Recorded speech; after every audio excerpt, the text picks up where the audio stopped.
लेकिन तुझे पता नहीं कि ये किसी माँ का बेटा है, पता नहीं किसी बीवी का शौहर है। एक हमारे दोस्त हैं, बुजुर्ग हैं, उनका दामाद फौत हो गया, नशा करता था। तो मैं ताजियत करने उनके घर पहुंचा तो खड़े हो गए हाथ बांध के, कहने लगे हजरत साहब बाकी सारियां गल्लां छड़ दियो, सिर्फ नशे ते तकरीर करया करो।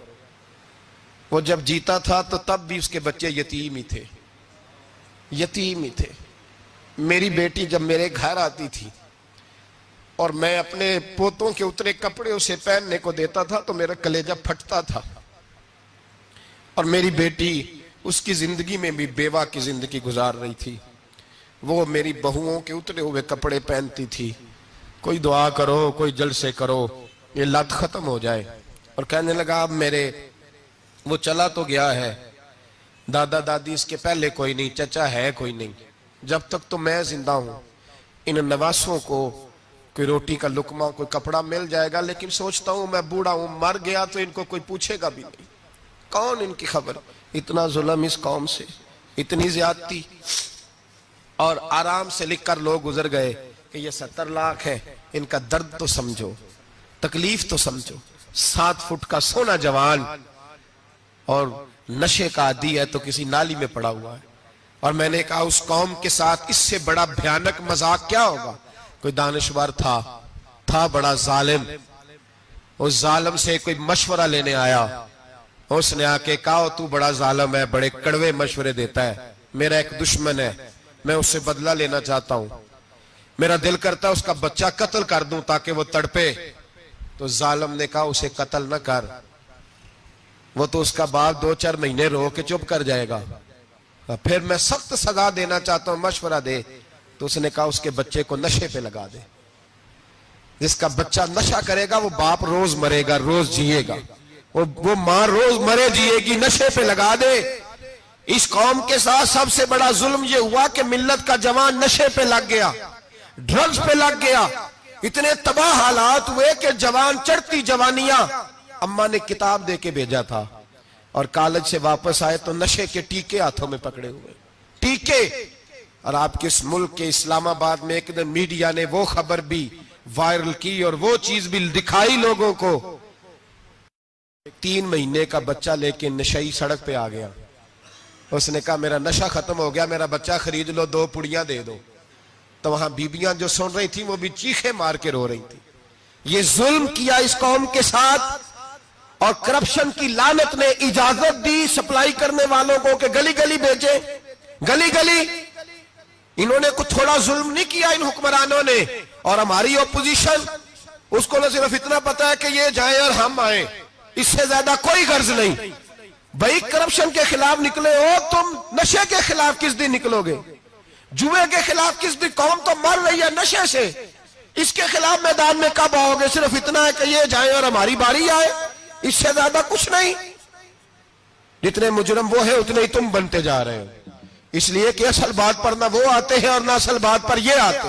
भाइयों, मेरे नबी पाक सल्लल्लाहु ताला अलैहि वसल्लम। और एक और तमाशा है, ये मेरे पे अल्लाह का ये एहसान रहा, इसलिए नहीं कि मैं परहेजगार आदमी हूं, नेक हूं, इसलिए नहीं। वैसे ही अल्लाह बाज़ औक़ात असबाब बनाता है, सबब बनाता है। मुझे ना शराब के रंग का पता है, ना उसकी खुशबू का पता है, ना मैंने कभी जिंदगी में देखी है। ये करम है मेरे हजरत साहब का, मैंने नहीं देखी, मुझे नहीं पता कैसी होती है। कुछ बातें मैंने सुनी है। एक महफिल में मैं बैठा था मजलिस में, तो एक शख्स ने कहा खांसी नहीं जाती बच्चे की, दूसरा उसको मशवरा दे रहा है, खांसी नहीं जाती, बड़ी दवाई देसी भी फलां भी बड़ी खाई, मशवरा दिया उसको कि तू इस तरह कर, इसको ना शराब के 2-4 चमचे पिलाओ। कहते हैं जी इसको ना ये पिलाओ तो सही हो जाएगी। तो मैंने पलट के उसकी तरफ देखा, मैंने कहा कोई अकल कर, क्या मशवरा कर? मौलाना मेरा तजर्बा है। मैंने कहा तेरा तजर्बा अफजल है या रसूलुल्लाह का फरमान ज्यादा अफजल है? तेरा तजर्बा अफजल है। हजरत उम्मे सलमा रदी अल्लाह तआला अन्हा कहती है मैंने अर्ज की या रसूल अल्लाह सल्लल्लाहु अलैहि वसल्लम मेरी बच्ची बड़ी बीमार है, तो मुझे किसी ने कहा है ये थोड़ी सी नशे वाली चीज है, ये बना के तैयार करके दो, सही हो जाएगी। बीमार है बच्ची तो ये नशे वाली चीज है, इसको तैयार करके दो, थोड़ा नशा है। अगरचे बाज, मैंने शुरू में कहा, बाज लोग मरीज को, सख्त मरीज को ऐसी अद्वियात जो मजबूरी बन जाए उसकी गुंजाइश और इजाजत देते हैं। मोहतात उलमा तो उसमें भी बहुत सारी चीजें पहले बयान करते हैं, लेकिन उसने कहा जी निरा नशा देना है शिफा के लिए। तो हज़रत उम्मे सलमा कहती है मेरे नबी पाक ने मेरी तरफ देखा, मेरी तरफ, तो मैंने कहा या रसूलल्लाह आप क्या फरमाना चाह रहे हैं? तो नबी पाक ने फरमाया उम्मे सलमा कभी नापाक चीज में भी शिफा हुई है, कभी नापाक चीज में भी, कभी शराब और खमर में भी शिफा हो सकती है। शिफा रब करीम ने रखी है पर शहद के अंदर रखी हुई है, शिफा अल्लाह ने रखी है कुरान मजीद में रखी हुई है। तो इसमें भी कभी ये हुजूर ने बयान किया है कि इसके अंदर शिफा हो सकती, तो उम्मत कितनी दिलेरी करती है जो ये मशवरे देती है कि उसके अंदर नशा है, शराब है, तो खांसी चली जाएगी, तो फलानी बीमारी चली जाएगी। ना आओ इन चीजों पे, ना अपने ईमान को खराबी दो और ना ऐसी बातें करो जिससे कि डायरेक्ट रसूलुल्लाह सल्लल्लाहु अलैहि वसल्लम के वाज़ेह इरशादात की मुखालफत हो। मेरे नबी पाक सल्लल्लाहु अलैहि वसल्लम ने फरमाया, और फिर कुछ लोग कहते हैं थोड़ी पी है जी। अब तो मैं तज्जिये में पढ़ रहा था कि ऐसी शराब इजाद हो गई है, लोग शराब पीते हैं और वो मस्त भी रहते हैं, कार भी चलाते रहते हैं, कहते हैं जी नहीं हमारा ज़हन माऊफ नहीं हुआ तो ये वाली सही है, नशा नहीं लाती। मेरे नबी पाक सल्लल्लाहु अलैहि वसल्लम ने फरमाया जिस चीज की थोड़ी मिकदार, ज्यादा मिकदार हराम है, उस चीज की थोड़ी मिकदार भी हराम है। जिसकी ज्यादा मिकदार हराम है उसकी थोड़ी भी, तो खमर और शराब अगर फुल पीना जायज नहीं तो थोड़ी पीना भी जायज, ये हराम है और हराम थी और कयामत तक हराम ही रहेगी। मेरे नबी पाक सल्लल्लाहु अलैहि वसल्लम ने मना किया और हुजूर ने इजहार नापसंदीदगी फरमाया, और मैं 40 दिन तो इबादत ही कबूल नहीं होती शराब पीने वाले जब तक सच्ची तौबा ना करे। एक दिन सहाबा बैठे थे सारे, हजरत अबू बकर सिद्दीक भी थे, फारूक आजम भी थे, उस्मान गनी भी थे, ढेर सारी तादाद थी सहाबा की, सारे तशरीफ फरमा थे। हजरत अब्दुल्लाह इब्ने उमर रदी अल्लाह ताला अन्हु हदीस के रावी हैं और मुस्तदरक लिल हाकिम के अंदर, इब्ने हब्बान के अंदर यह रवायत मौजूद है। फरमाते सहाबा ना बात कर रहे थे और बात यह कर रहे थे कि यार लोगों को गुनाहों से कैसे रोका जाए, लोगों को गुनाहों से गुफ्तगू सहाबा ये कर रहे थे। अब्दुल्लाह इब्ने उमर कहते हैं बैठे थे और ये गुफ्तगू कर रहे थे कि गुनाहों से प्लानिंग जी होती थी, उनकी जो महफिलें होती थी ना बैठ के, वो खुशगपियां नहीं होती थी बल्कि वो तबलीग की, जद्दोजहद की, लोगों को बुराई से मना करने के लिए बैठते थे, उस पर मनसूबाबंदी करते थे, प्लान करते थे, आगे तरतीब देते थे। गुफ्तगू हो रही थी तो अब आपस में बात होने लगी कि कौन सा गुनाह ज्यादा बुरा है जिस पर सबसे पहले काम किया जाए। तो दूर एक सहाबी बैठे थे, उनका नाम था अब्दुल्लाह इब्ने अमर, एक अब्दुल्लाह बिन उमर है और एक अब्दुल्लाह इब्ने अमर है। हजरत अब्दुल्लाह इब्ने उमर दूर बैठे थे, बड़े समझदार सियाने बारीक बीन आदमी थे। तो हजरत उमर फारूक अपने बेटे से कहने लगे जा अब्दुल्लाह इब्ने अमर से पूछ के आ कि सबसे सख्त गुनाह कौन सा है। तवज्जो है मेरे भाइयों, इधर देखिएगा मेरी जानिब, पूछ के आ कि सख्त गुनाह कौन सा है। अब्दुल्लाह बिन अमर रदी अल्लाह ताला अन्हु की खिदमत में जब अब्दुल्लाह इब्ने उमर गए तो जाके कहने लगे कि सहाबा पूछते हैं कि आपने ज्यादा वक्त गुजारा है नबी रहमत सल्लल्लाहु अलैहि वसल्लम के पास, तो बतलाइए बुरा गुनाह कौन सा है, सबसे सख्त गुनाह, ताकि सबसे पहले उस पर पाबंदी लगाई जाए, उस पर मेहनत की जाए। तो हज़रत अब्दुल्लाह इब्ने अमर कहने लगे सहाबा को जाके बता दो कि सबसे बुरा गुनाह शराब पीना है, सबसे बुरा गुनाह, और ये उम्मुल खबाइस है, बुराइयों की जड़ है, गुनाहों की मां है, ये बुनियाद है, बाकी गुनाह इसी से शुरू होते हैं। कहते हैं मैंने आके बताया तो हजरत अबू बकर सिद्दीक रदी अल्लाह ताला अन्हु सैयदना फारूक आजम कहने लगे खुद जाते हैं, उनके पास खुद जाते हैं, क्योंकि हमने बात सुननी है, हम खुद जाते हैं और उनसे जाकर के सवाल करते हैं कि अगर आपको इस तफसील का पता है ना तो इसके पीछे भी कोई तफसील होगी जो मेरे नबी पाक ने बयान की होगी सल्लल्लाहु ताला अलैहि वसल्लम, उस तफसील का भी आपको पता होगा जो नबी पाक ने बयान की होगी, इस बात के पीछे जो बैकग्राउंड है, जो पस मंजर है। फरमाते हैं कि हम उठे, अब्दुल्लाह इब्ने अमर के पास गए, उनसे जाके पूछा कि जनाब आपने ये तो फरमाया है शराब उम्मुल खबाइस है, तो इसके पीछे पस मंजर क्या है। तो अब्दुल्लाह इब्ने अमर कहने लगे ये मैंने अपने पास से नहीं कहा, ये मैंने नबी पाक से सुना हुआ है हुजूर सैयद आलम सल्लल्लाहु अलैहि वसल्लम बैठे थे तो हुजूर ने फरमाया शराब, ये नशा, ये बुराइयों की मां है। और फिर हुजूर ने एक मिसाल बयान फरमाई। नबी रहमत अलैहिस्सलाम ने फरमाया बनी इसराइल का एक वाकया है। एक खूबसूरत जवान था, तो एक औरत का दिल आ गया उस पर। ये याद रख लें, हम लड़कों को मना करते रहते हैं, लेकिन हमें घर की बच्चियों पर भी तवज्जो देनी होगी, हमें उनके खून पर भी निगरानी करनी होगी, हमें वहां भी गौर करना होगा। इसलिए कि अगर कोई बच्ची गुंजाइश ना दे तो मेरा ख्याल है कि लड़का जुर्रत करने की ताकत नहीं रखता।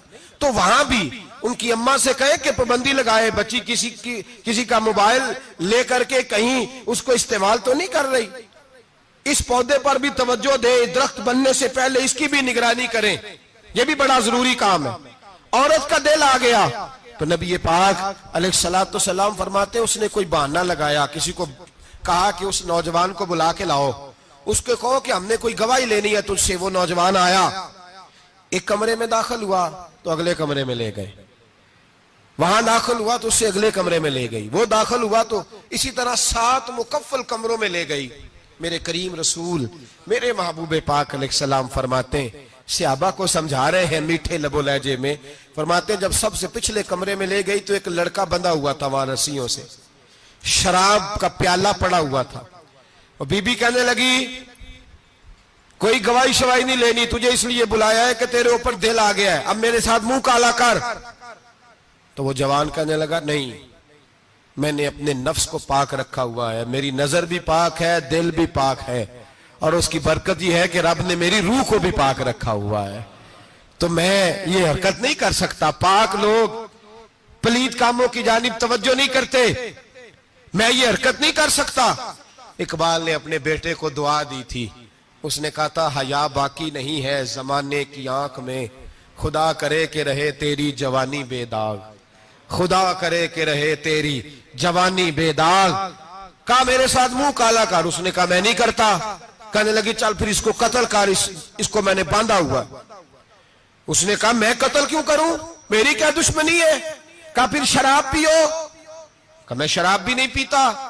तो कहने लगी अब तो मैंने तुझे अपने चुंगल में फांस लिया है, अब तू यहां से बच के जा नहीं सकता, और अगर तू बाहर जाएगा तो मैं शोर करूंगी, लोग जमा करूंगी, इसने मेरी इज्जत आबरू पे हाथ डाला है, तो तू बच तो नहीं सकता, एक काम तो करना पड़ेगा। महबूब फरमाते उस नौजवान ने सोचा कि जिना भी बहुत बड़ा जुर्म है, कत्ल भी बहुत बड़ा गुनाह है, चलो अब मजबूरी है तो शराब पी लेता हूं। लेकिन वो समझा ना कि शराब तो बुनियाद है। उसने एक प्याला जो पिया, कहने लगा एक और दे दो, दूसरा पिया तो कहने लगा एक और दे दो। अब 3 प्याले 3 बोतलें शराब जो पी चुका तो खुमारी चढ़ गई। अब उस औरत के करीब जाने लगा कि मैं तेरे साथ जिना करूंगा। उसने कहा जब तक मैं करीब नहीं आने दूंगी जब तक तू इसे कत्ल न करे। उसने उसे कत्ल भी किया, जिना भी किया। तो महबूब फरमाने लगे ये कत्ल और जिना जो हुआ है तो ये शराब की वजह से हुआ है। गोया शराब वो जुर्म है जो कत्ल भी कराएगी, जो जिना भी कराएगी। और अगर आप नशई को देखें, अगर आप शराबी को देखें, तो क्या वो डकैतियां नहीं करता फिरता, वो चोरियां नहीं करता, वो अपनी ही मां का जेवर नहीं बेच आता, वो अपनी ही बहन का पड़ा हुआ जहेज नहीं बेच आता, वो अपने ही घर में डाके नहीं डालता, वो अल्लाह के घर मस्जिद में आकर के चोरी नहीं करता। वो सिर्फ इसलिए करता है कि ये नशा, ये शराब, ये मां है गुनाहों की, ये जड़ है। मिल्लत के लोगों याद रखो, इस उम्मत, इस पाकिस्तान के साथ जहां बहुत सारे जुल्म हुए, वहां बड़ा जुल्म यह है कि बहुत बड़ा तबका जवानों का नशे का आदी है। वो नशा इन्हें इश्क मजाजी और औरतों के इश्क की जानिब ला रहा है। वो नशा चोरियां करा रहा है, कत्ल करा रहा है, डकैतियां करा रहा है। बहुत बड़े जालिमों ने बहुत बड़े हाउस बनाए हुए हैं जिनके अंदर शराब फराम की जाती है, नशा दिया जाता है। मैंने तो ऐसे ऐसे लफ्ज सुने कि इलेक्शन के दिनों में वोट लेने की खातर सियासतदान इन्हें नशा फराम करते हैं, इन्हें बांध के रखते हैं, रोज तुम्हें पुड़िया मिलेगी, वोट हमें डालना। इतना जुल्म, इतनी ज्यादती, इतना जबर, एक इंसान के साथ खेलना। लौट आओ, पकड़ो इनका दामन, अपने घरों को बचाओ। अपने दोस्तों को बचाओ। जागो जागो उम्मत के लोगों, जागो। मेरे नबी पाक सल्लल्लाहु अलैहि वसल्लम के कलमा गो लोगों को बचाओ। इन पर अगर सख्ती करनी पड़ती है तो करो, प्यार करना पड़ता है तो करो, मेहनत करो, जद्दोजहद करो।